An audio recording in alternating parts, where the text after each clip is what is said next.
If AI is global, but our values are local, how in the world do we make this technology safe for everyone? To really get why a one-size-fits-all approach is doomed to fail, let's start with a view from the ice. First, we have to throw out this myth of a universal human. Turns out, AI is basically a giant mirror, and it's showing us just how fundamentally different we all are. So here's the absolute key. Culture isn't just surface-level stuff like food or music. Nope.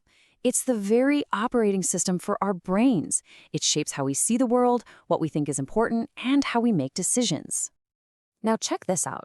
This is a perfect example. For a lot of us who speak English, snow is just weather. But if you speak an Inuit or Yupik language, you have dozens of words for it. Why? Because snow isn't just weather, it's survival. It's about safety, how you travel, where you find food. Your language literally reflects what matters most. And this is where the danger comes in. When we train our AI models mostly on data from just a handful of dominant languages, we risk ironing out all of these vital human differences. We could accidentally build a technology that only sees the world through one cultural lens, basically erasing thousands of others.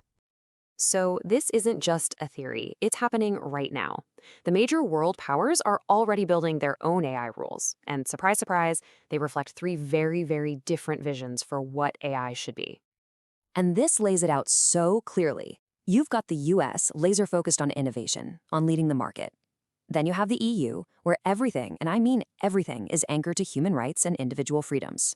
And then you have China, which is prioritizing social stability and making sure AI aligns with the government's goals.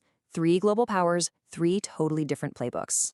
So you see the problem, right? This leads to a massive conflict. When an AI has to make a tough call, whose values does it use? The American focus on the market, the European focus on rights, or the Chinese focus on the collective? Who gets to decide? Okay, so if one giant rulebook is impossible, what's the alternative?